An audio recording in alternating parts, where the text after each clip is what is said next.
Welcome to Family Revenge Betrayal. Stay tuned, have a fun time, and let's talk in the comments. Let's go. My mom charged $10,800 on my card for my sister's luxury cruise and then told me, "You don't need it anyway."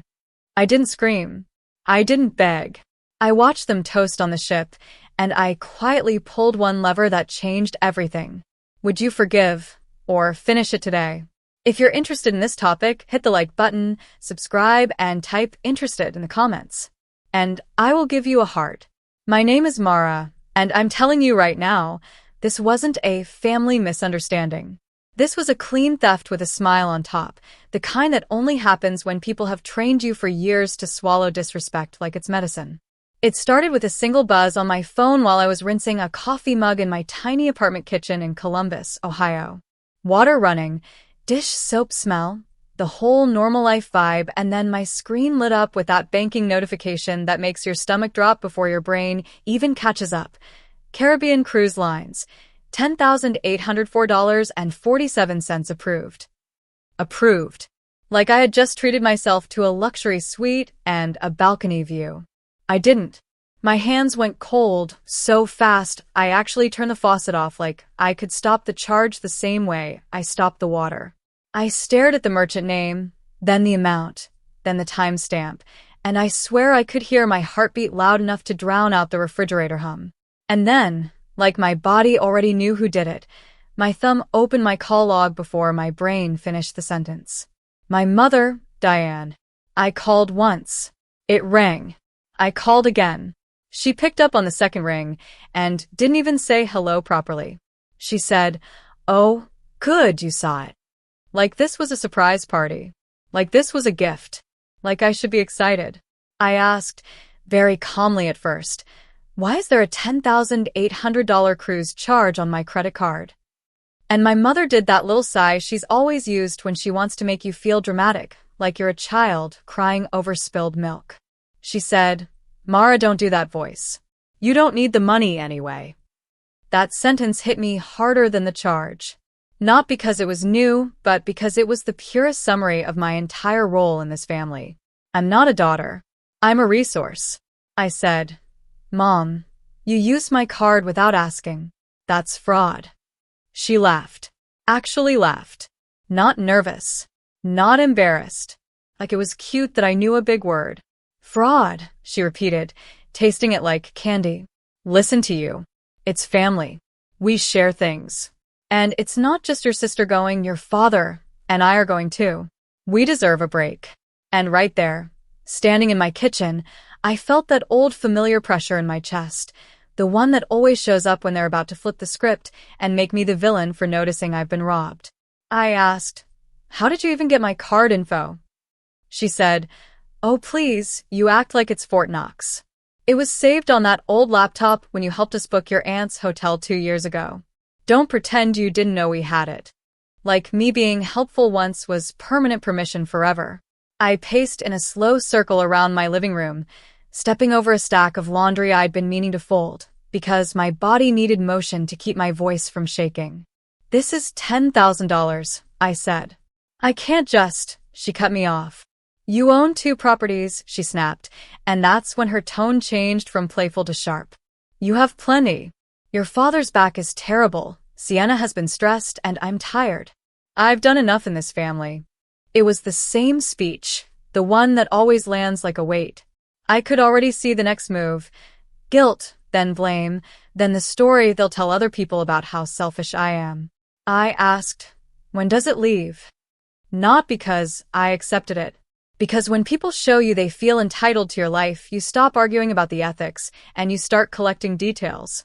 She brightened immediately, like my question was a surrender flag. "Saturday morning. 12 days, she said, and I could practically hear the grin in her voice. "Sienna got the suite with the balcony. You should see the photos. It's gorgeous." And then she added the nastiest little cherry on top. "I knew you'd understand. You've always been the responsible one." The responsible one. That phrase is their favorite leash. It's the compliment that's really a command. Be the one who pays. Be the one who forgives. Be the one who doesn't make noise. I didn't yell. I didn't cry. I just said, okay, enjoy it. And she said, thank you, honey, like I had handed her an envelope of cash with a bow on it. When the call ended, the silence in my apartment felt loud. Not peaceful loud. That loud where your thoughts start talking back. I sat at my small dining table and opened my laptop, and I did something I had avoided for years because I knew it would hurt more than any argument. I pulled up my statements. Not rough memory. Not, I think I helped them a lot. Actual proof. I have a stable job. I'm good with numbers. I'm the person people at work come to when they can't make their books balance. And yet when it came to my family, I treated my own finances like a blurry photo because clarity would force a decision. I created a spreadsheet. I titled it Maple House Costs because that's the house I bought as an investment and then let my parents and my younger sister live in temporarily. Temporary became 3 years. Just until your father gets better, my mother said back then. Just until Sienna gets on her feet. I typed in the monthly property tax payments, the insurance, the utilities I helped with, the roof repair, the water heater, the random emergency transfers, the grocery runs I paid for when my mother called crying at 9 p.m. like the lights were going out. The numbers stacked up like bricks. $73,000. $73,000 of my life just poured into people who still had the nerve to steal more and tell me I didn't need it. And while I was staring at that total, my phone buzzed again. A photo message. They were already at some pre-cruise dinner downtown. My mother in a new dress. My father, Rick, looking healthier than he's looked in years for someone who can barely move. And my sister, Sienna, with that perfect smile she uses when she's getting something she didn't earn. Caption. Family time. Blessed. Blessed. I zoomed in. There was a cocktail on the table that cost more than my lunch. I sat back in my chair and laughed once, quietly, the way you laugh when something is so disrespectful your body doesn't know whether to cry or throw a plate. And then my mind did something it hadn't done in a long time. It got cold. Clear. Practical. I thought, you want me to act like the responsible one? Fine. I'll be responsible. For myself. I opened the property management portal I used to track both properties, and there it was, Maple Drive. My house. The one I paid for. The one I fixed. The one they treated like a kingdom where I was only allowed to enter as the wallet. I clicked through the tabs, and that's when I saw a document uploaded recently. A residency declaration form. Partially filled out in my mother's handwriting. She was trying to establish long-term residency, trying to make it harder to remove them, trying to turn my kindness into a legal cage. My stomach didn't drop this time. It settled. Like a decision had finally found the floor and stopped wobbling. And right here, pause for 1 second, because I need to know something. Where are you watching from right now? What city or state is on your screen tonight? Because I guarantee somebody listening has lived this exact pattern. Maybe not with a cruise, maybe with a car payment, a medical bill, a loan that never came back, but the same entitlement dressed up as family love. And I want you to tell me, honestly, if your own mother said, you don't need the money anyway, after taking $10,000 from you, what would you do next? Because my next move wasn't loud. It was surgical. I took a breath, opened my contacts, and scrolled until I found the person I hadn't called in years for this property, a real estate agent named Patrice, the one who helped me buy Maple Drive. I stared at her name for a long moment. I could hear my mother's voice in my head, the guilt soundtrack. After everything we've done. Family helps family. Don't be dramatic. I could also hear another voice, quieter but older, the one that shows up when you're finally done. If you don't protect your life, nobody will. I tapped call. Patrice answered, cheerful, professional. Mara. Hey. How have you been? I didn't waste time. I need to talk about Maple Drive, I said. Her tone changed instantly. Alert, like she smelled business. You selling? And I said, possibly. What could it go for right now?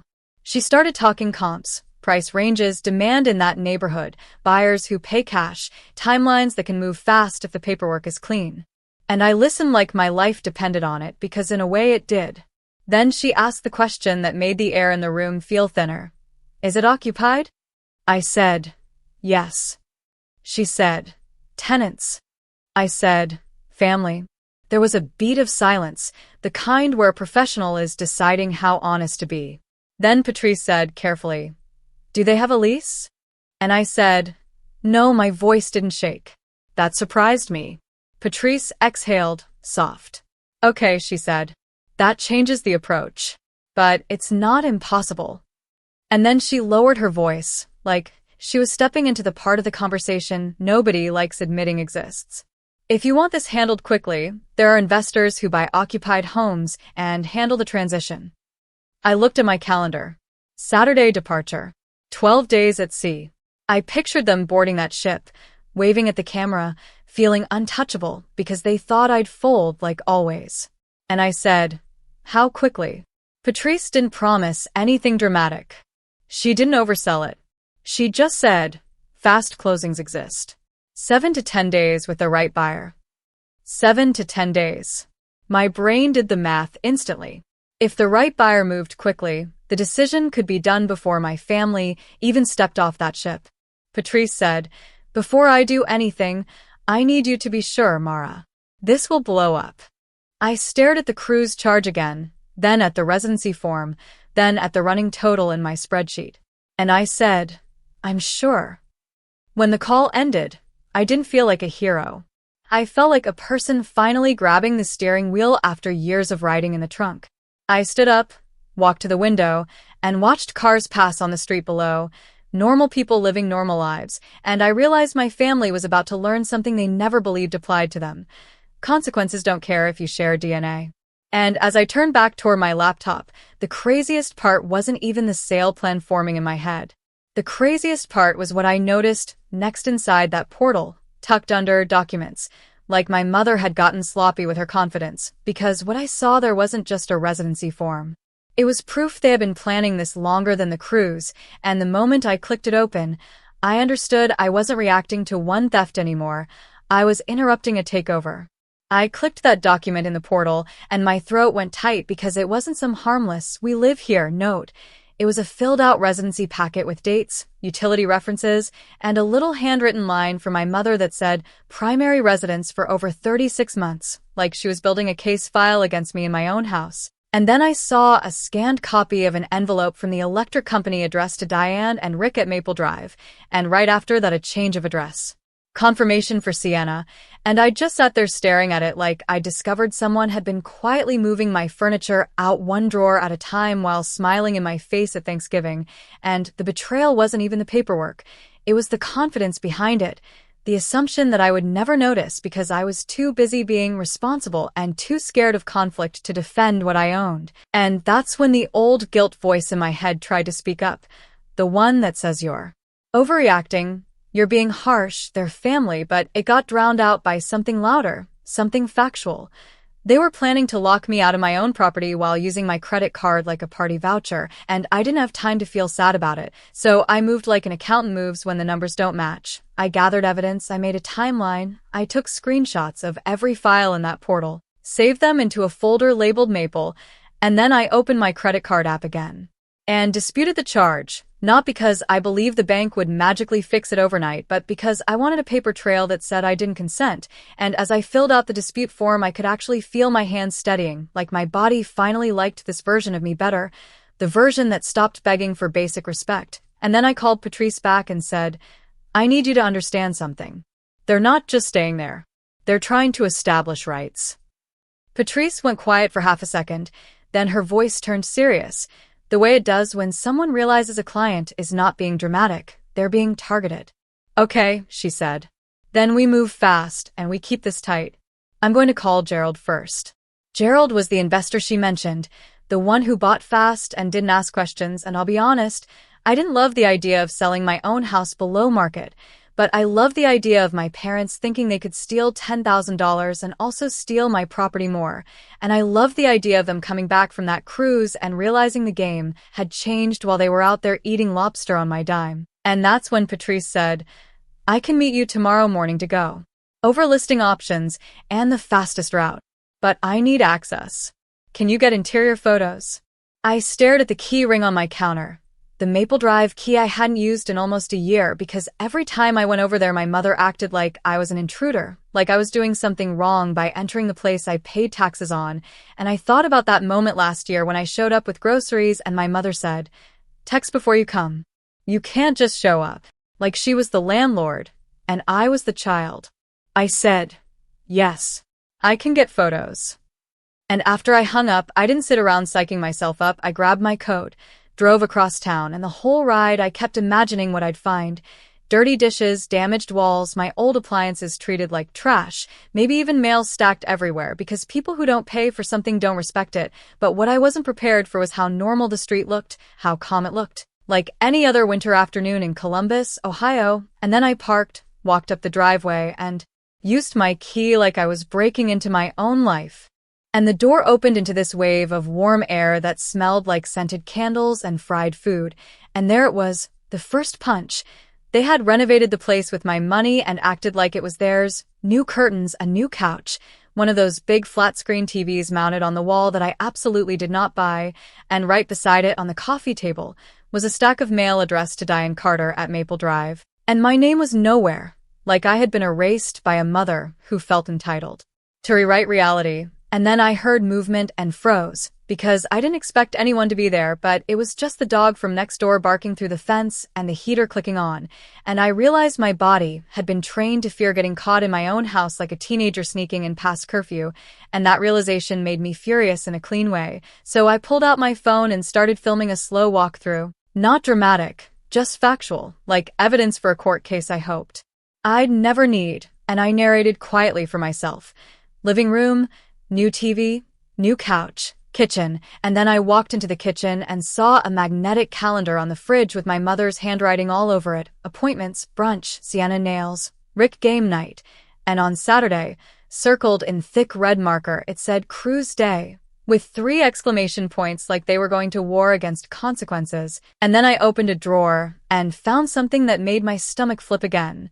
Because inside was a folder with printed forms, and the top one said Affidavit of Residency, and under were copies of utility bills and bank statements, and I just stood there holding that folder thinking, you didn't just steal from me, you planned to trap me. And then I thought about all the times my mother looked me dead in the face and called me dramatic, called me selfish, and I realized those words were never about truth. They were about control, because if she can label you irrational, she can keep you obedient. And I put the folder back exactly how I found it, took photos of every page, and then I went through the house with fresh eyes like an inspector, checking walls, floors, doors, taking pictures of the condition, because if this sale was going to happen fast, I needed proof of what I was selling. And in the master bedroom, I saw a suitcase half-packed with cruise clothes and my mother's jewelry box open on the dresser, like she was already celebrating, and I had this neurotic little thought that actually made me laugh under my breath, because it was so ridiculous it was almost art.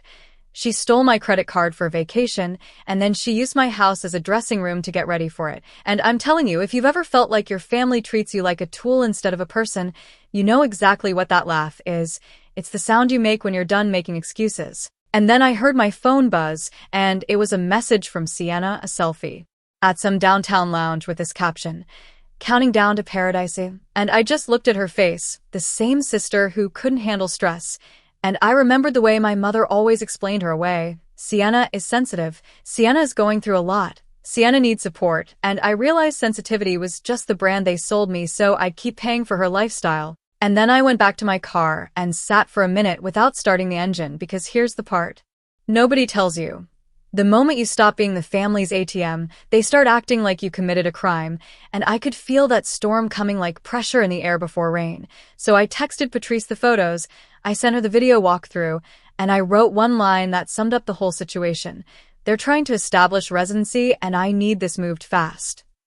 Patrice replied almost immediately, "Understood. Meet me at 10 a.m. tomorrow. I'm bringing paperwork." That night, I didn't sleep much. Not because I doubted the decision, but because my brain kept replaying old scenes like a highlight reel of humiliation. The time my father told me, "Don't be greedy," when I asked them to at least cover utilities. The time my mother posted online about raising independent daughters while I was wiring her grocery money. The time Sienna cried because her boyfriend wanted her to get a job, and my mother looked at me like I should fix it, and I kept thinking about Saturday morning, them boarding that ship. Phones on airplane mode, unreachable, and I realized that window was my only quiet space to act before the screaming started. So by the time sunrise hit, I was already dressed, coffee in hand, documents printed, dispute confirmation saved, screenshots backed up, and I walked into Patrice's office like I was walking into a new version of my life, and Patrice didn't waste a second. She slid an offer sheet across the table and said, "Gerald wants it. Cash. 7-day close. But there's a catch." And I leaned in because whenever someone says catch, it means something is about to get more dangerous. And Patrice pointed to a line on the offer and said, "He will only do it if he can take possession immediately after close," which means the locks change right away and notices go up the same day. And the truth is, for a split second, my stomach tightened because I pictured my parents coming home, exhausted, luggage in hand, and finding a notice taped to the door of the house they thought they owned. And then I remembered the way my mother smiled when she said, "I don't need the money anyway," and that tightness turned into clarity, and I told Patrice, "Do it." And as she started printing the next set of documents, my phone buzzed again. And this time it was my mother, and it wasn't a photo. It was a message that said, "Just so you know, we put a few changes in the house while we were packing. Hope you don't mind. It looks better now." And I stared at that text because it wasn't just entitlement anymore, it was a confession, and then Patrice said almost casually, "One more thing. Gerald asked if there's any reason the occupants might claim they own part of the property, like if they contributed to repairs." And my mouth went dry because I knew exactly what my mother would say if she got the chance. She would swear she paid for everything. She would swear I promised them the house. She would swear I was mentally unstable, and I realized I wasn't just selling a property. I was about to fight a story war with the woman who raised me, and right as I opened my mouth to answer Patrice, my phone lit up with a new notification from the property portal. A fresh upload, time-stamped minutes ago, and the file. Name was something I had never seen before. Claim_interest_sign, PDF. And the second I read that, I understood my mother wasn't waiting for me to fold anymore. She was rushing to beat me to the finish line. I clicked that claim_F_interest_signed file with my heart doing that weird double beat thing, and it opened like a poorly acted play where my mother was trying to be both the victim and the judge at the same time, because the first page literally said, Diane Carter, claim an equitable interest in the property located at. And then it had Maple Drive typed out like she was planting a flag on land she didn't buy. And the second page was even worse because it wasn't just words. It was her signature, my father's signature, and Sienna's signature, all dated the week before the cruise, and at the bottom it said, "Witnessed by," with a scribble that looked like a rushed notary stamp, and I stared at it thinking, so this is what it looks like when your own mother pre-plans the betrayal like a project. And then I did the most unromantic thing in the world. I stopped reacting and started verifying, because if you've ever dealt with people like this, you learn real quick that feelings don't protect you, paperwork does. So I zoomed in on the stamp, I checked the notary commission number, and then I pulled up the Ohio notary lookup on my laptop and typed it in, and what came back made my stomach unclench a little because the commission number didn't match the name on the stamp, not even close, which meant either someone was sloppy or someone was lying, and I didn't celebrate. I just said out loud in my kitchen, "Okay, so you're forging now." And that sentence felt insane to say about my mother, but it also felt like finally calling a thing what it is instead of dressing it up as family drama, and I forwarded the PDF to Patrice immediately with one line. "They're fabricating an ownership claim. Need legal guidance now." And Patrice called me back in under 5 minutes, voice low, "Jessica, don't panic. This looks like intimidation. Title is still in your name. They can claim anything on paper, but it doesn't become true because they wrote it." And I said, "But what if it scares Gerald off?" And Patrice didn't even hesitate. "Then we don't let it. We get the title company involved, we get your attorney involved, and we keep moving." And she gave me the number of a real estate attorney she trusted, a no-nonsense woman named Marcy Lang. And when I called Marcy, I expected a receptionist and a call back in 2 days, but Marcy answered herself like she'd been waiting for my story, and I told her everything fast: the cruise charge, the free housing, the residency packet, the new claim. And Marcy was quiet for a beat and then said, "Good. You called now instead of after they return and start screaming. Here's what we do. 1. We pull a current title report and confirm clean title. 2. We document that they are occupants at will, not owners. 3. We do not engage them. No arguing, no threats. No, how could you? We let the transaction and the law speak for you. And I asked, can they stop the sale? And she said, not unless they have an actual recorded lien, a recorded ownership interest, or a court order. A random PDF in a portal is not a legal barrier. It's a scare tactic, and that phrase, scare tactic, hit me hard because it was so accurate. My mother didn't want a fair outcome. She wanted me afraid enough to freeze, the same way she'd kept me compliant my whole life, and Marcy said, send me the file. Also send me the portal screenshots and any texts where they admit changing things in the house or using your credit card. And I did, and I felt this weird sense of relief because for the first time I wasn't trying to convince my family to respect me. I was building a record that didn't care how charming or loud they were. And then Patrice called again and said Gerald's title company could do a rush title search today. But they needed a statement from me about occupancy and no lease. And I said I'd sign anything. And then Marcy emailed me a short, sharp occupant status affidavit that said the occupants were permitted to stay temporarily. No rent, no lease, no ownership interest, permission revocable, and I signed it electronically while sitting at my desk like I was signing my spine back into place. And then I had one of those neurotic thoughts that made me laugh again, because I realized my mother had forced me into becoming the most dangerous version of myself to her, not angry, not emotional, just organized. And then Patrice said the buyers want updated interior photos for underwriting even though it's cash, so I drove back to Maple Drive with a tape measure and my phone, and I walked through the rooms again, and I noticed things I didn't notice before, like how they'd removed the original framed photo of me from the hallway and replaced it with 3 photos of themselves smiling like a perfect little unit, and how the pantry had expensive snacks and branded water, but my mother told me they were struggling, and how in the bathroom drawer there were travel-sized shampoos lined up like a hotel, meaning they were packing for their luxury trip while telling me I was selfish for wanting boundaries, and I wanted to rage, I really did, but I kept taking pictures, kept filming, kept documenting, because revenge isn't always yelling, sometimes it's receipts. And halfway through that walkthrough I stopped and looked straight into my phone camera, like I was talking to one person sitting at their kitchen table watching this, and I said, quick thing, because I need to know I'm not crazy here. If your own parents used your credit card for a $10,000 vacation and then tried to claim your house, would you cut them off? Or would you still try to keep the peace like people always tell us to do? And right there, if you're watching and you've ever been the family's unpaid problem solver, do me a favor, hit subscribe and join our community, because a lot of folks watching these stories are carrying this exact kind of silent pressure. And I want you in a place where you don't feel alone in it. Thank you, all right, and then I went back to work because the pace can't drop when the stakes are rising, and by late afternoon Patrice texted, title report is clean. No liens. No recorded claims. And I exhaled so hard my shoulders dropped, and then she followed up, but Gerald wants to close tomorrow, and he wants immediate possession. Locks will change same day. Notices go up same day, and the word tomorrow made everything feel real, like I could almost hear the future phone calls screaming at me from down the hall, and I asked Marcy, is there anything else they can do to sabotage before tomorrow? And she said, they can try to file something at the county recorder's office if they're physically in town, but they're on a cruise, right? And I said, yes, at sea. And she said, then your bigger risk is them returning and claiming you promised them the house, or them trying to shame you publicly, or them trying to scare the buyer. That's why you don't tell them. You let them find out after close.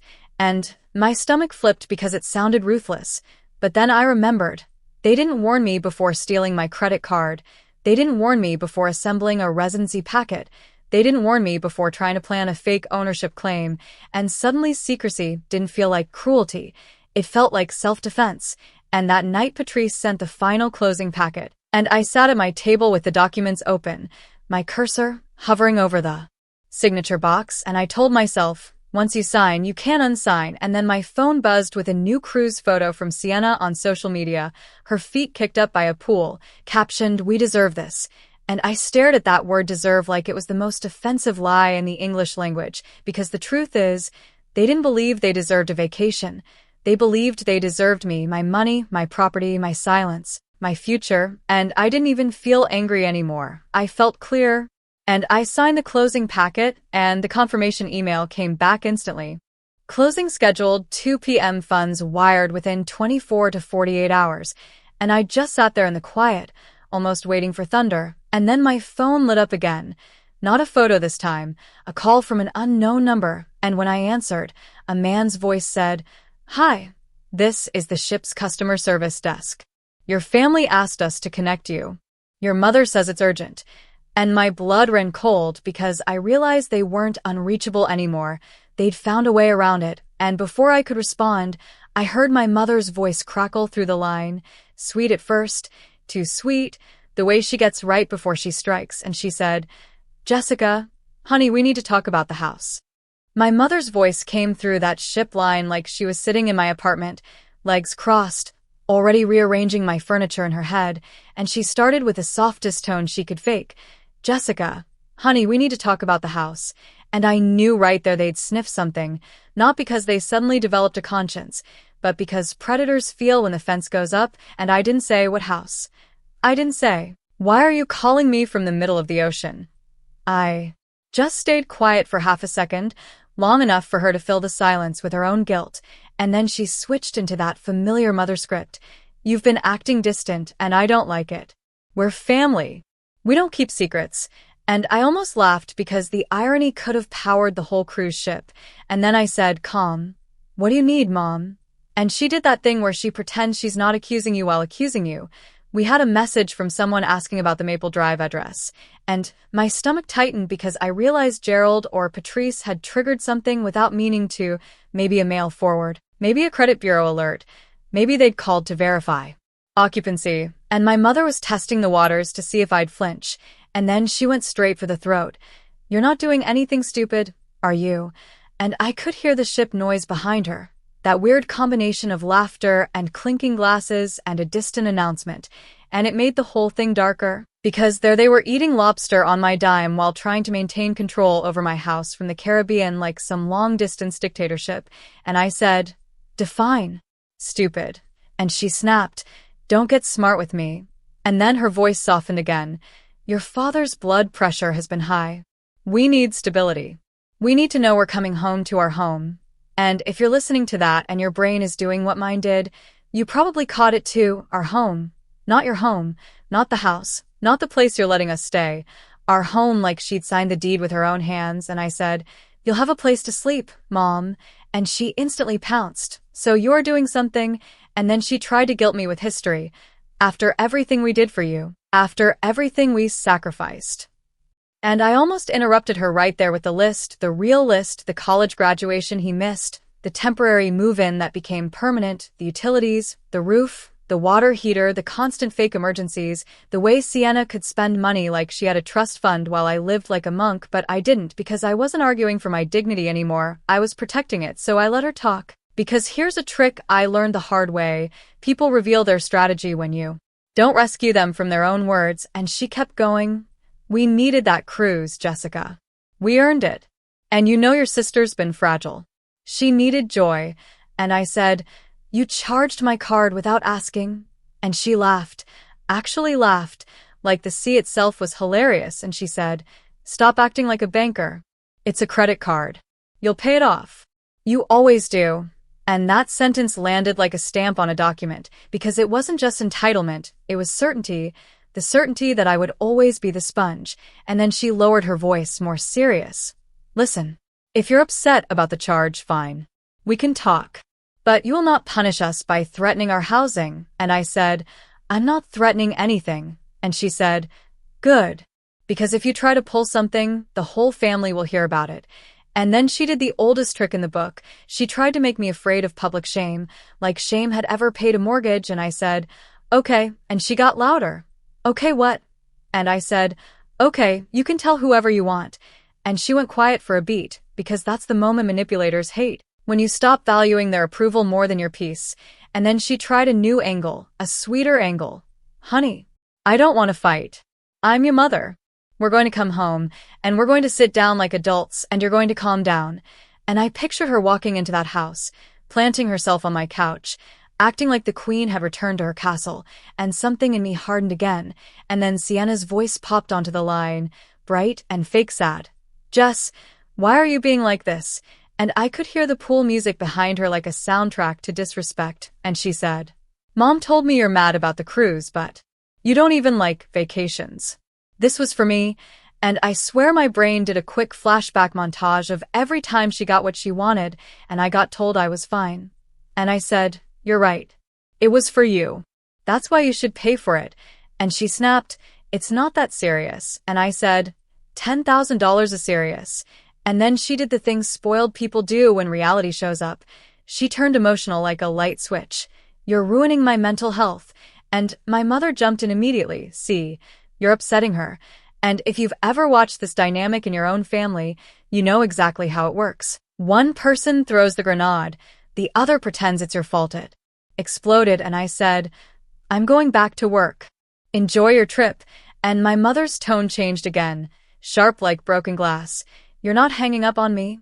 And I said, "I'm hanging up now." And I did, and my hand was shaking, not from fear, from adrenaline, because there's something primal about finally disobeying the person who trained you to obey even when they're wrong. And I didn't sit there spiraling, I moved, because action kills panic. So I called Marcy and told her they'd found a way to reach me, and she said, "Good. That means they're anxious. That means the plan is working. Do not communicate further. Save the call record.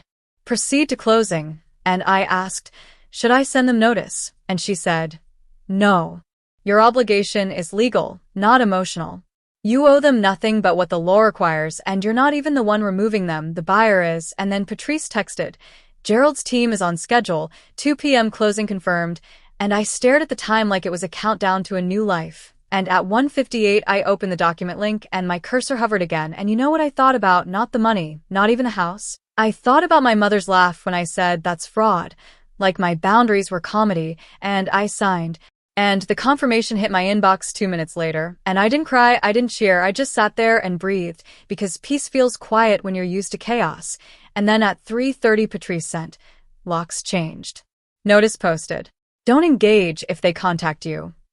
And I pictured that front door, the one I paid for, with a crisp notice taped to it like a receipt, and I felt something I didn't expect, not revenge, relief, like setting down a heavy grocery bag you carried for miles and realizing your arms can finally relax. And the next 2 days were eerie because my phone stayed quiet, and that's when I remembered they still thought they were untouchable out there, floating, drinking, performing their little family for strangers while I rewrote the actual ending back home. And then Sunday evening hit, and I didn't need a clock to know it, because my building hallway suddenly sounded like chaos. Footsteps, a loud argument, my neighbor's door opening, and then pounding, hard pounding on my door. Not a knock, a demand, and I looked through the peephole, and there they were, sunburned, luggage piled like props, my mother's eyes wild, my father sweating, Sienna crying like she'd been cast in a tragedy, and my mother screamed, "Open this door, Jessica." And I didn't open it. I leaned close and said through the wood, "Go home." And my mother shrieked, "We can't." And that word hung in the air like the first honest thing she'd said in years. And then she lowered her voice into something dangerous. "If you don't open this door, I'll tell everyone what you did." And I said, "Tell them." And she snapped, "You sold it, didn't you?" And I didn't answer, because silence is an answer when the truth is standing behind it. And then Sienna sobbed, "Where are we supposed to go?" And my father finally spoke, voice small, "Honey, please." And I asked you this because I want your honest judgment. If your parents stole your money, lived rent-free, and then tried to paper claim your house, what would you do at this door right now? Would you open it and restart the cycle? Or would you let them feel consequences for once? And before I could even finish that thought, my mother slammed her palm against the door and hissed, "Fine, if you won't open, then we'll do this another way." And she waved a folded piece of paper up to the peephole like a weapon, and I recognized the header instantly, because I'd seen it in the portal, the same fake claim form, and she said, "Smug again. We already filed our rights." And in that moment I realized they didn't just want shelter, they wanted ownership, they wanted victory. And then my phone buzzed on the counter behind me with an unfamiliar number, and when I picked it up, a man's voice said, "This is Gerald. I think your family just called my office."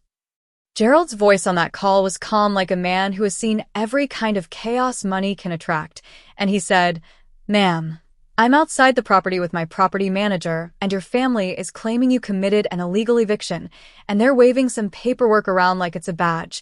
And I looked through my peephole again, and my mother was still on my doorstep like she was staging a hostage negotiation. And Sienna was wiping mascara down her cheek like she'd practiced it, and my father kept rubbing his lower back the way he did whenever he needed sympathy, and I whispered into the phone, "They're at my apartment door right now." And Gerald paused, and then he said, "Okay, do not open. Do not argue.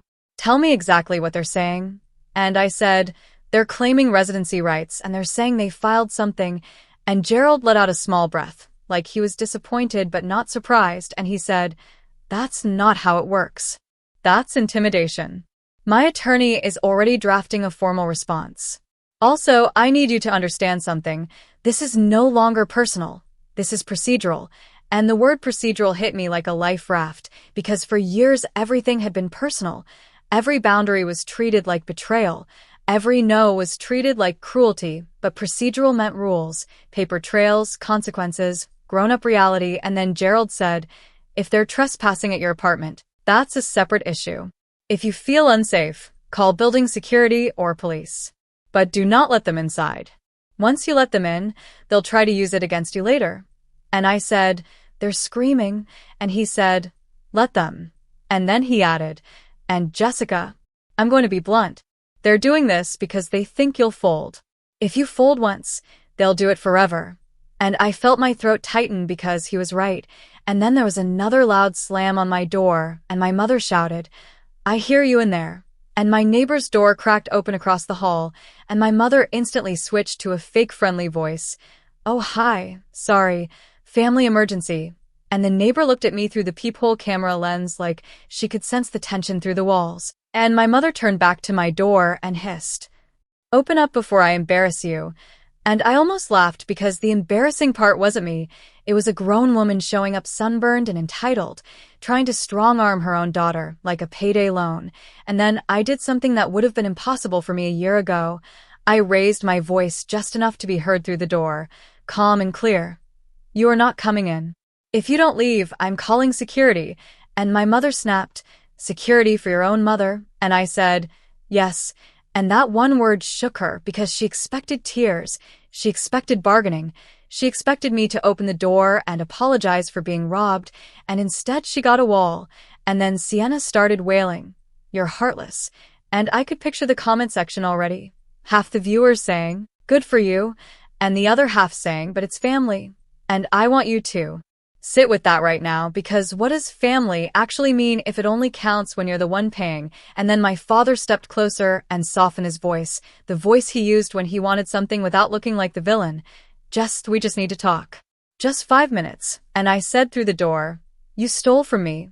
And he immediately said, "That's not fair." And my mother jumped in, "We didn't steal, we borrowed." And I said, "Borrowing requires asking." And then my mother did the craziest thing. She laughed again, that same laugh from my kitchen, like my definition of consent was adorable, and she said, "You're being dramatic because you're jealous your sister is happy." And I felt the old trigger in my chest, that childhood reflex to defend myself, explain myself, prove I'm not the bad guy, but I didn't feed it, because explaining is how they keep you trapped. And I said, "Leave." And my mother's face twisted, and she leaned in close to my door like she was speaking into my soul. "If you don't fix this right now, you'll be alone forever." And that line is the most honest weapon narcissistic parents have, because it's not about the house. It's about fear. Fear that you'll be cut off from belonging if you stop being useful. And I want you to answer this in the comments when you watch the story. Have you ever had a family member threaten loneliness the moment you asked for basic respect? Because if you have, you know exactly what that sentence does to your nervous system. And then she added, "Quieter. And don't think the rest of the family won't hear about this. I will tell them you threw your sick father out." And right then, pattern interrupt. My phone buzzed again, not Gerald this time, it was Patrice texting. They contacted me too. "They're claiming you promised them ownership." I did not engage. I told them everything goes through Gerald's attorney. And my mother must have seen my shadow shift under the door, because she said, "Who are you texting?" And I said, "The people you keep calling." And she snapped, "So you admit it." And I didn't answer because the truth was already doing enough damage without my mouth. And then my neighbor fully stepped into the hall and said, "Ma'am, you need to stop banging. Some of us work from home." And my mother spun like she'd been insulted by a stranger, and she said, "Mind your business." And the neighbor said, "This is my business when you're disturbing the whole floor." And my mother's eyes flashed, and for a second I saw the real her. The her that doesn't perform kindness unless there's an audience to manipulate. And she said, "Fine, I'll call the police and tell them my daughter is having a mental breakdown." And when I tell you my stomach dropped, it dropped because that was the next level, not just guilt, not just shame, but weaponizing authority. And if you think this doesn't happen in real families, you haven't met enough controlling parents. And I took one breath and said, "Call them." And she froze again because bluffs only work when you fear the bluff. And then Sienna grabbed my mother's arm and whispered something frantic like she realized police meant paperwork. And paperwork meant facts, and facts were not on their side. And then my father tried one more soft play. "Jess, where are we supposed to sleep tonight?" And I said, "Not here." And my mother snapped, "So you really chose money over family?" And I said, "No, you chose money over me." And there was silence for half a heartbeat, like even they felt the sting of how clean that was. And then my mother said, venomous, "You always thought you were better than us." And I said, "I think I deserved basic respect." And then I heard an elevator ding down the hall, and two building staff stepped out, and my neighbor had already called them, and one of the staff said, "Ma'am, we've had a noise complaint." And my mother instantly switched again, crying now, hand on her chest, "My daughter is refusing to speak to us. We have nowhere to go." And the staff looked at the scene and then looked at my door and said, "Ma'am, if the resident asks you to leave, you have to leave." And my mother turned to my door like she couldn't believe the world wasn't bending for her, and she hissed, "This is not over." And then she shoved the folded paper under my door hard like it was a curse, and they left, footsteps angry, elevator swallowing them. And when the hallway went quiet, I picked up that paper and opened it, and it wasn't an official filing at all. It was a printed template, half filled, not notarized, not stamped, just a prop, and on the bottom my mother had scribbled in pen, "We have rights." Like writing it made it true, and my hands started shaking again. But this time it wasn't fear. It was the delayed release of adrenaline, the body realizing it survived. And I sat on the floor with my back against the door, and I called Gerald back and said, "They're escalating." And he said, "Good. That means the mask is slipping. My attorney will handle the property side. But you need to protect yourself personally." And I said, "What do I do?" And he said, "Document everything. Door cam, texts, voicemails. And do not meet them alone. They will try to corner you." And as he said that, my phone lit up with a new email notification, and my heart jumped because the sender line read, "Attorney at law," and the subject said, "Demand for compensation." And Gerald said, "Jessica, did they already lawyer up?" And I swallowed and opened it, and the first line was pure audacity. "Our clients have established residency and are entitled to damages."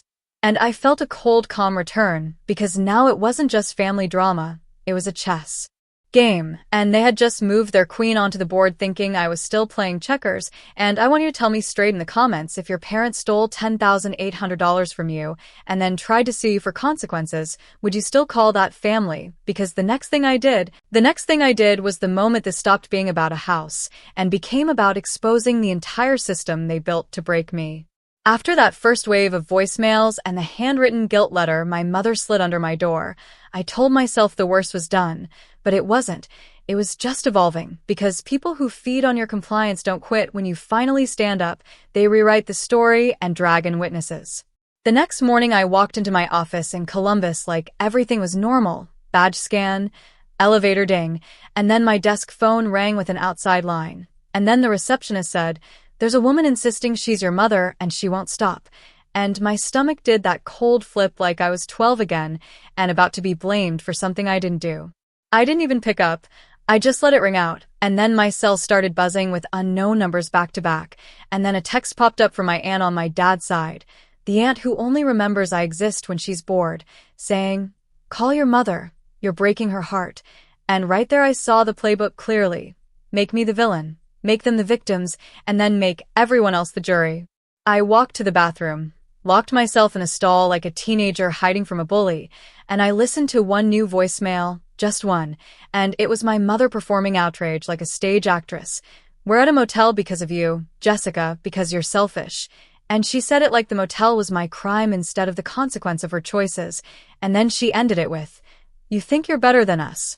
Which is the oldest weapon in families like mine, because if they can shame your success, they can keep using it. I went back to my desk, opened a blank email, and started writing the facts like a police report because feelings get twisted but timestamps don't. Cruise charge amount, date, merchant, the years of free housing, the repairs I paid, the utilities, and then I attached screenshots. And then I saved it in a folder labeled evidence because that's what this was now, not family drama, evidence. I called my lawyer, Ms. Larkin, and she didn't ask me if I felt bad. She asked me what I wanted to happen next, which felt like oxygen. And then she said, "They're pushing because they think you'll fold, and if you fold now, you teach them it works." She told me something I wish every decent person learned early. Boundaries without consequences are just requests, and people who benefit from you ignoring your boundaries will always call consequences cruelty. While we were on the phone, she asked one question that hit me harder than the cruise. "Did you ever sign a lease with them?" I said no, and then she said, "So they weren't tenants, they were occupants by permission, and permission can be revoked." And I felt both stupid and furious at the same time, because my kindness had created the loophole they lived inside. And then she said, "Do not contact them directly. You're emotionally trained to negotiate against yourself." That line stung because it was true. I could already feel my brain reaching for excuses on their behalf like a reflex, like a dog trained to fetch guilt. That afternoon, as if on cue, I got a message from a cousin I barely talked to. "Your mom says you sold the house while they were on vacation, and now they're homeless. What's wrong with you?" And the thing is, my mother didn't say, "We stole her credit card." She didn't say, "We lived rent-free for 3 years." She didn't say, "We tried to file a residency form." She said the neat version that makes her look like a wounded saint.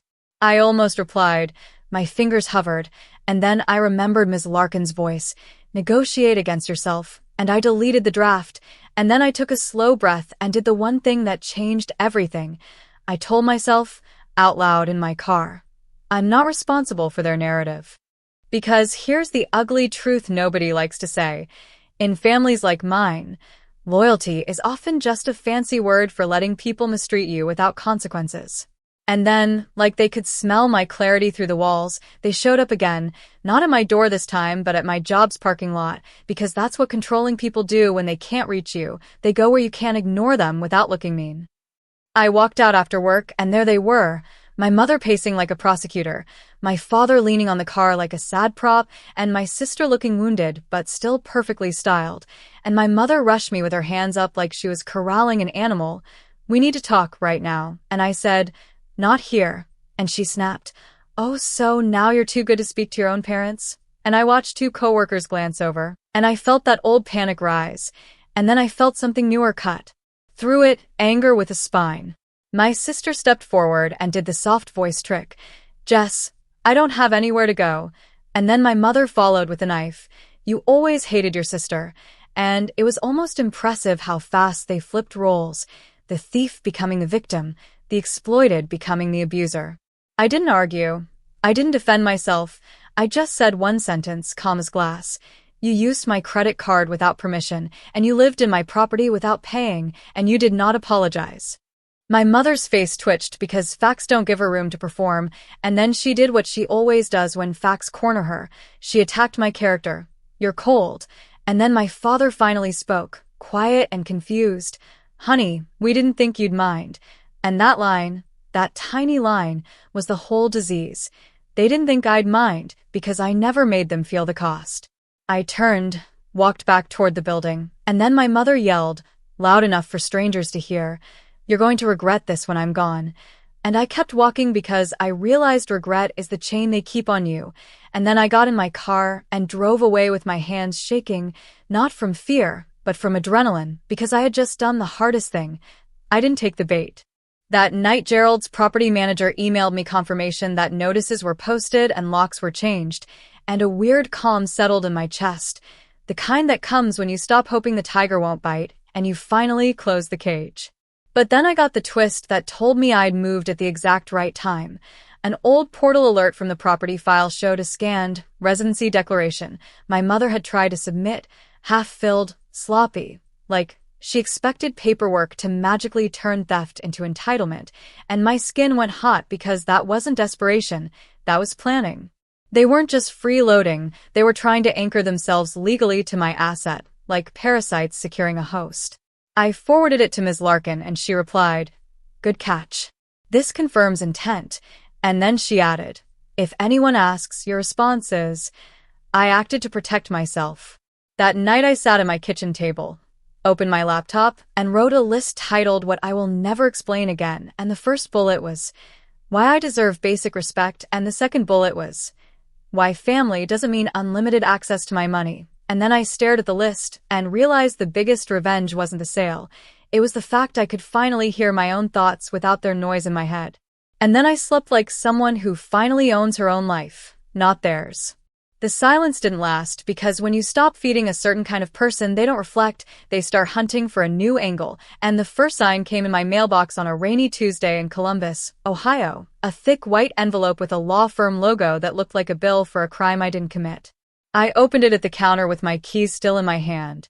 It said my mother was pursuing damages because the home on Maple Drive had been wrongfully taken from them, and it listed a number that made me laugh once, sharp and ugly because it wasn't funny, it was familiar, that same old trick where they hurt you first and then charge you for bleeding. The letter was dramatic, full of words like illegal, distress, established residence, family hardship, like she was auditioning to play the victim in a courtroom soap opera, and it ended with a demand that I contact them immediately to negotiate restitution. That word, restitution, sat in my head like a pebble in a shoe because it was backwards, and you know it's backwards, and I know it's backwards, but people like that depend on you feeling confused long enough to give in. So I did the one thing I never used to do, the one thing that would have made my younger self feel like a cold-hearted monster. I didn't react, I documented. I took a picture of the envelope, the letter, the date stamp, and then I opened my laptop and pulled up the spreadsheet I'd started after the cruise charge, and I started adding line by line with receipts, not feelings. Utilities I covered. Repairs I paid. The roof work. The water heater. The Christmas help. The random Venmo transfers labeled groceries that somehow turned into photos of steak dinners and cocktails. And then the big one, the $10,800 cruise, the luxury suite, the balcony, the champagne, the thanks for making dreams come true caption that pretended I was Santa instead of the person they stole from. And as I added it all up, something in me didn't break. It got clearer like fog lifting off a road. Because the truth was sitting right there in numbers and dates. I didn't abandon them, I stopped funding them. That's the difference they can't stand. And that's why they called a lawyer instead of an apology. I forwarded the letter to my own attorney, a calm woman with a voice that sounded like steel wrapped in cotton. She read it and said, "They're trying to scare you into paying. This is not a case, it's a tantrum with letterhead." Then she asked me one question that hit harder than the legal stuff. "Do you have proof they used your card without permission?" I opened my phone, pulled up the original notification, the merchant name, the exact amount, and the timestamp, and I told her, "My mother stood in my kitchen and told me I didn't need the money anyway." My attorney went quiet for half a second, and then she said, "Good. Keep every message, every photo, every voicemail, every post. People bury themselves when they think they're untouchable." And then I realized something else, something I want you to think about too. When you're the responsible one in a family like this, you don't just get used financially, you get trained emotionally, trained to believe that your boundaries are cruelty and their entitlement is love. So, I did another thing I'd avoided for years, and it wasn't revenge, it was repair. I booked my first therapy appointment. I walked into that office with my shoulders tight and my smile practiced, and I sat on that couch and tried to tell the story like it was normal, like it was just family drama, and the therapist stopped me gently and said, "You're describing a pattern of financial abuse and scapegoating." And hearing the word abuse attached to something I'd been calling love for decades made my stomach flip, because it explained why I felt guilty even when I was right, and why their anger felt like my responsibility even when it wasn't. Now pause for a second and tell me something, because I genuinely want to know, and I read these comments. Where are you watching from right now? And have you ever had a family member treat your kindness like a blank check? Yes or no? Because I swear this story is pulling people out of their own silence. The next move my mother made wasn't legal, it was social. She couldn't get money out of me, so she tried to get shame out of me. A cousin I barely talked to texted, "Hey, your mom says you kicked them out and stole their home." Stole their home. Like I woke up one morning and stole my own deed. And then another message came from an old family friend. "Your mother is devastated. She says you turned your back on them over a misunderstanding." Misunderstanding. Like the credit card charge was a typo from the universe. My mother started writing a new story where she was a tired saint. My father was a helpless patient. My sister was fragile and depressed. And I was this cold, money-obsessed daughter who changed the moment I got successful. That smear campaign is always the same script because it works on people who don't know the details, and it forces you to defend yourself, and defense makes you look guilty. So, I refused to play that game too. I didn't go online to explain. I didn't call relatives to argue. I did something quieter and smarter. I sent one message to the two people who mattered for my peace and for my protection, my lawyer and my therapist. My lawyer said, "Do not engage with public accusations. If anything escalates, we respond once, formally." My therapist said, "The urge to correct the narrative is your conditioning. You were trained to earn fairness by over-explaining." And that hit me because my whole life I've been talking like I'm on trial, trying to prove I deserve basic respect.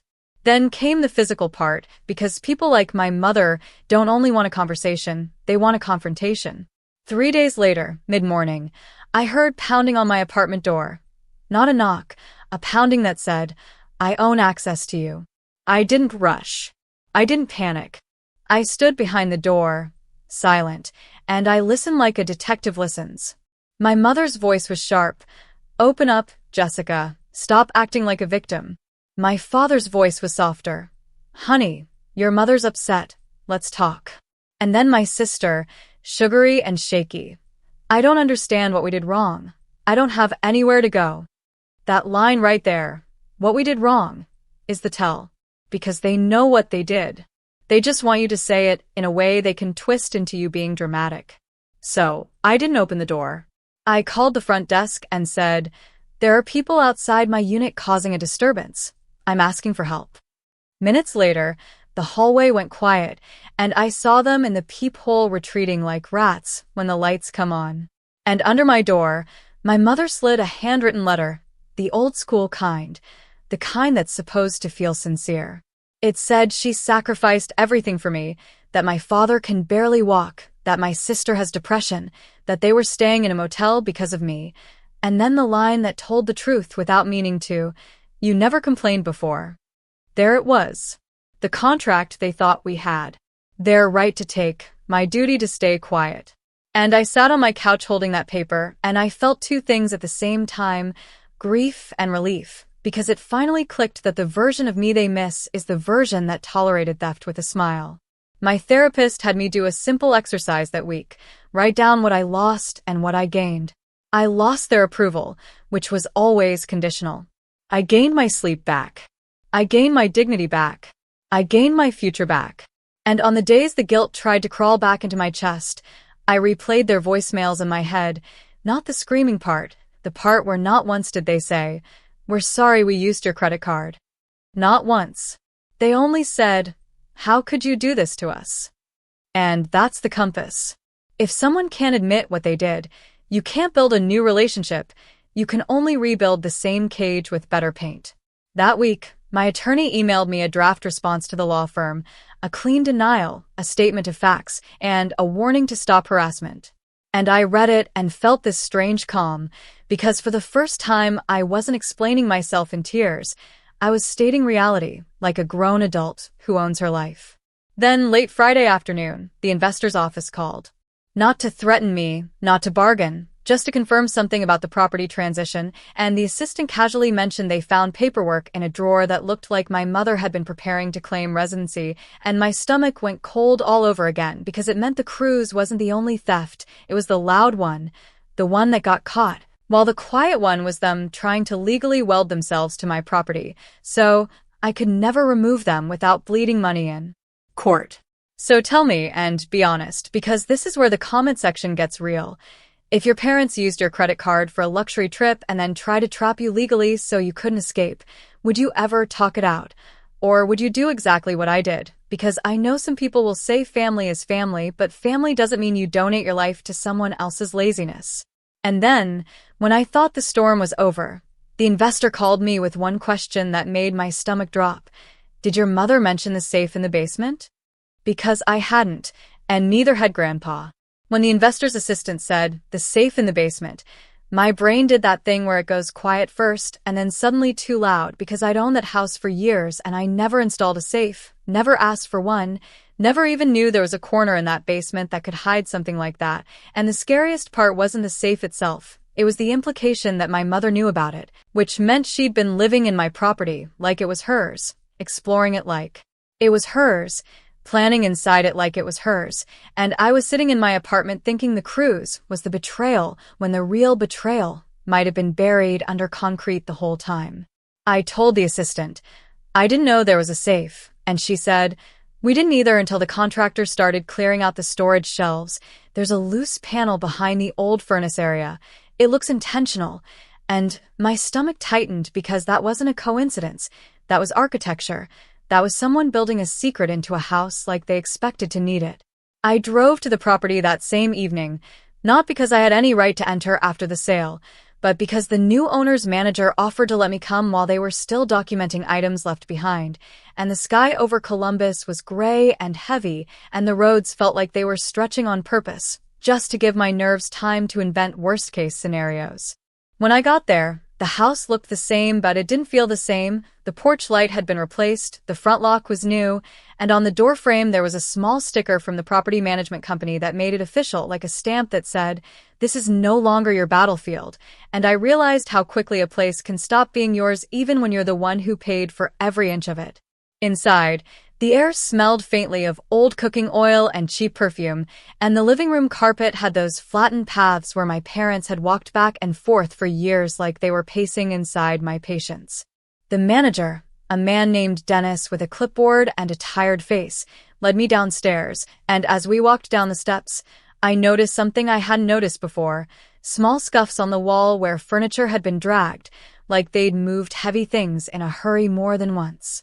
The basement lights flickered on, and there it was, exactly like the assistant said, a section of wall paneling behind a stack of dusty shelving that didn't match the rest, slightly warped at the bottom, and when Dennis pulled it forward, it came loose too easily, like it had been opened a lot, and behind it was a small steel safe, the kind you'd see in an office, not a bank vault, but solid enough to keep secrets. Dennis said, "We found it locked, no key," and my chest felt tight because I could already hear my mother's voice in my head saying, "You don't need to know everything," as if privacy is something she deserves and I don't. Dennis tried a few common codes. Nothing, then he called the contractor back down, an older guy named Rick with thick hands and a tool bag, and Rick said, "We can drill it, but you need to understand, once we drill it, it's open, and we document what's inside for the owner."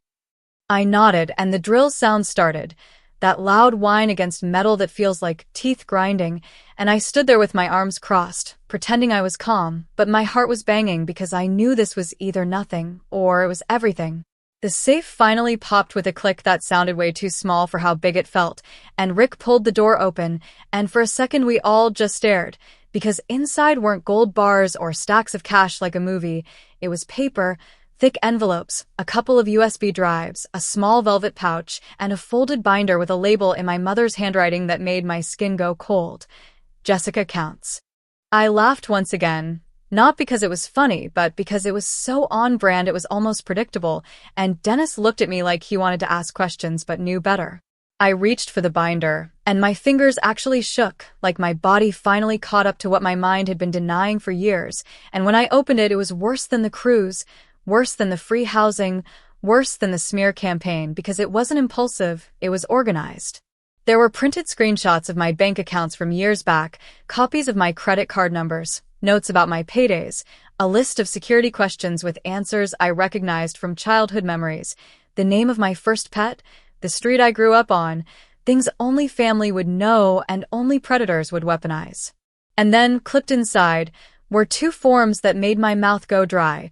One was an application for a credit card in my name with a different mailing address, the Maple Drive house, and the other was a change of address confirmation from a utility company, dated months ago, like they had been slowly rerouting pieces of my identity to themselves, one quiet step at a time, while smiling in my face and calling it family. I looked at Dennis and said, "I need copies of everything you found." And he nodded and said, "We'll scan it for the owner, but you should also contact law enforcement if this is identity theft." Identity theft. Those words hit differently when it's your mother. It's not like a stranger stealing your wallet. It's like someone taking your name off your soul and wearing it like a coat. In that moment, the cruise stopped being the breaking point and became the distraction, the loud theft that made me angry enough to act, while the real plan was happening quietly under my feet the whole time, and I understood why my mother didn't sound guilty when she charged $10,800, because in her mind, she wasn't stealing, she was collecting like my life was a pension she earned by giving birth to me. Dennis handed me the velvet pouch, and inside were a few pieces of jewelry, not valuable looking but sentimental, and I recognized one immediately, my grandmother's ring, the simple gold band with the tiny engraved initials I used to trace with my finger when I was a kid, and I felt this wave of rage, so clean it almost felt calm. Because that ring had disappeared years ago, and my mother swore she had no idea where it went, and now it was sitting in a safe hidden in my basement behind a loose panel, like she was hoarding not just money but memories, controlling the past the same way she tried to control the future. I left that basement with copies of the documents promised, photos on my phone, and a clarity that felt like someone snapped a chain. I didn't call my mother. I didn't text her. I didn't demand an explanation because I finally understood something that took me 32 years to learn. Explanations from manipulative people are not information, they're weapons, and if I gave her a conversation, she'd twist it into a new angle, a new guilt, a new hook in my skin. So I did the adult thing, the unglamorous thing, the thing no one teaches the responsible daughter because they assume she'll always just swallow it. I filed a police report for identity theft and fraud. I froze my credit with all 3 bureaus, I changed every password, I added 2-factor authentication, I pulled my credit report line by line, and I sat there at midnight with a cup of coffee that went cold, reading accounts I didn't recognize and inquiries I didn't authorize, and I didn't cry at first because I was too focused, and then suddenly I did cry, not loud, not dramatic, just that slow leaking kind of cry that happens when you realize your own family has been studying you like a target. Weeks later, I got a message from my cousin again, not a guilt trip this time, just a short line. "Your mom is telling everyone you're mentally unstable and making up lies because you're jealous." Jealous. Of what? A woman who steals her daughter's identity and calls it love. I deleted it and went back to my paperwork. Then the final twist came, and it didn't come from my mother, it came from my father. A handwritten letter arrived in my office, not my apartment, which told me he still knew how to reach me when he wanted to, and the letter was short, shaky, and for the first time, honest in a way that didn't feel performative. He wrote that he didn't know about everything, that my mother handled the finances, that he was ashamed, and then the line that made my blood run cold all over again. She said the safe was for emergencies, and she said you would understand, and then she told me if you ever stop helping, she had a way to make sure you did the right thing. A way. That was the point of the safe. Not storage, leverage. Not protection, control. Not family, captivity. I sat there staring at the letter, and I realized the real revenge wasn't selling the house, it wasn't blocking their numbers, it wasn't even the police report. The real revenge was that I finally saw the game clearly. And once you see it, you can't be played the same way again. I won't pretend it was painless, because it wasn't. There's a grief that comes with realizing your mother loved what you provided more than she loved you, and there's a weird loneliness that comes with freedom because you stop being needed and you have to learn who you are without that role, but I'll tell you the truth with no romance on it. Peace feels boring at first when you're used to chaos, and then it starts to feel like oxygen. The investor ended up turning the Maple Drive house into a rental for a young couple, and the house didn't carry my family's noise anymore. It just carried sunlight and ordinary life, and that was the most satisfying thing of all. Not watching my parents suffer, but watching the place stop being a stage for their entitlement. As for me, the money from the sale sat in accounts under new security, my credit stayed frozen, my boundaries stayed firm, and the therapist helped me name what happened without shrinking it, not family issues, not miscommunication, but exploitation. And here's the moral I wish someone had told me before I lost years trying to earn love by paying for it. If someone only treats you well when you're useful, they don't love you, they manage you, and when you stop being manageable, they call you selfish, they call you crazy, they call you ungrateful, because it's the only way they can keep other people from seeing the truth. If you're sitting there right now listening and thinking, this sounds like my life, do not ignore that thought, do not explain it away, and do not wait for a bigger betrayal to give you permission to protect yourself. And if you want the next story that's going to make your jaw drop even harder, the one where the sweet family member everyone trusts turns out to be the quiet mastermind, watch the next video we've got queued up because it connects to this exact pattern, and it will show you the one move they always make when they realize they've lost control, and once you see it, you'll never unsee it.